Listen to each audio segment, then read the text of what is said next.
తర్వాత గాలి మసాలా వాసనతో నిండిపోయింది. అడవి మధ్యలో ఉన్న చెట్ల మధ్యగా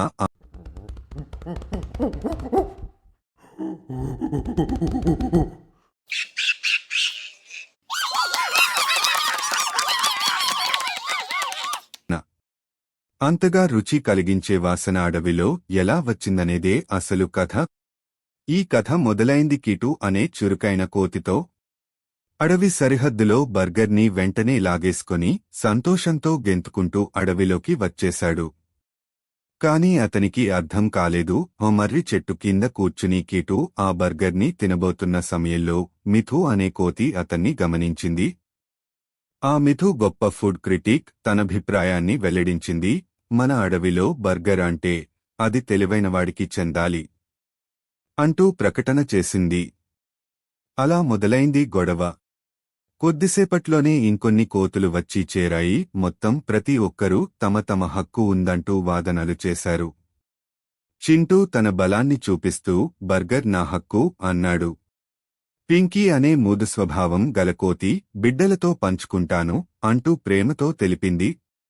కాని రాకీ అనే అహంకారపూరితమైన కోతి దాన్ని లాగేయాలని ప్రయత్నించడంతో బర్గర్ అతని చేతినుంచి జారిపోయింది. ఇది చూసి మిగిలినవాళ్లంతా ఒక్కసారిగా దానికెదురుపడ్డారు. చెట్లపై ఊగుతూ పొదలలోకి దూకుతూ నేలపై గరకలేస్తూ బర్గర్ కోసం అందరూ పోటీ పడ్డారు. వారి అరుపులు గోలలతో అడవి మొత్తం మార్మోగిపోయింది. మిగతా జంతువులు అటుగా వచ్చి చూస్తూ నవ్వుకున్నాయి. ఈ గొప్ప బర్గర్ యుద్ధం ను ఆ సమయంలో అడవి అంతా గౌరవించే ఒక బుద్ధిమంతుడైన తాబేలు తాతయ్య టిమ్ వచ్చి నిలబడ్డాడు. చాలు చాలు, ఎందుకిలా గొడవ అని గంభీర స్వరంతో అన్నాడు. కోతులు అన్నీ ఒక్కసారిగా ఆగిపోయాయి. గాలి పీలుస్తూ ఒకరినొకరు జాగ్రత్తగా చూశాయి. ఆ తాబేలు బుద్ధిగా ఓ పద్ధతిని ప్రతిపాదించాడు. కలిసి పంచుకుంటే బాగుంటుంది అని. కోతులకి మొదట కొంచెం కష్టం అనిపించినా తాతయ్య మాటల్లో నిజం ఉందని అర్థం చేసుకున్నారు. ఆయన సహాయంతో బర్గర్ని భాగాలుగా పంచుకున్నారు. ప్రతి కోతి తన భాగాన్ని ఆస్వాదించింది.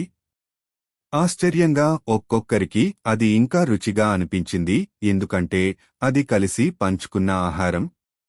ఆ రోజు నుండి ఆ కోతులు ఐక్యత వల్ల కలిగే ఆనందాన్ని గ్రహించాయి.